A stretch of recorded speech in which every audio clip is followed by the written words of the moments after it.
is for turn-up book. What is a turn-up book? Well, it's an interactive booklet that has been engaged with by children and adults from the mid-17th century to the mid-19th century in England, Germany, and America. Early examples formed part of the cheap print of the period. They were formed from one piece of paper with woodcut illustrations. This was then folded accordion style into 4 or 5 sections with liftable flaps. The name, turn-up, likely comes from the instructions for use that were printed as part of the text on the paper. These texts were often religious and moral, although the printed lessons could be read different ways by turning the flaps in the opposite direction to the instructions. More on this later. The first known English example is dated 1650 and held in the British Library as part of the Thomason Tracts about the Civil War.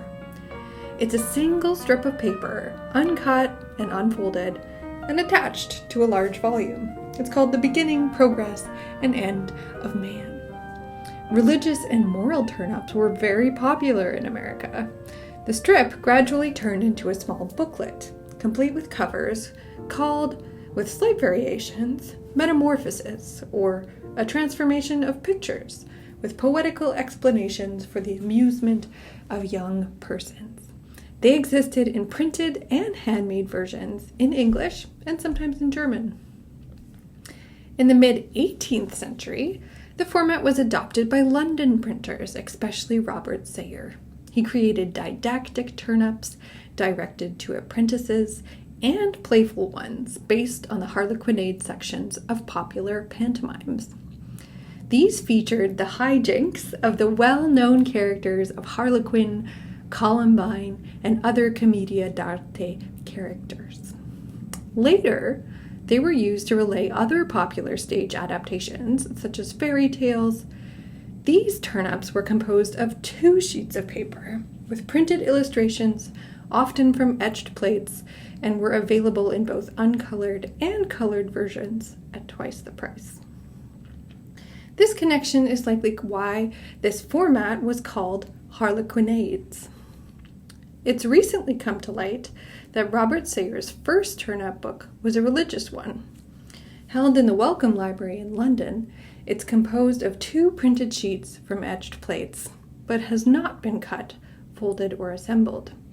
The item is listed as number 1 in the Sayer and Bennett catalog of 1775, and there are no known published copies. So why is the interactive and playful format of these books important? As mentioned at the beginning, the format of the turn-up book is significant because the flaps can easily be manipulated both according to or against the intent of the text. Also, the horizontal layout of the accordion fold allows for making a few different panel combinations. Engaging with both kinds of transformations, the intentional ones, like turning Adam into Eve, or Eve into a mermaid, or the apparently unintentional ones, such as turning Adam into a merman, so on, it can continue through all of the panels. This ability emphasizes the playful choices that a reader, viewer, /player, or interactor, as Jacquelyn Reid-Walsh says, can make while experiencing a turn-up book.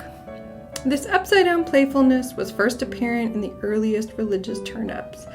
It became a central feature of the interactive design in all the turn-up books, religious, educational, moral, and stage-based across the 17th to 19th centuries. Afterwards, the title Metamorphosis became associated with a purely playful book, one of which we have here at McGill.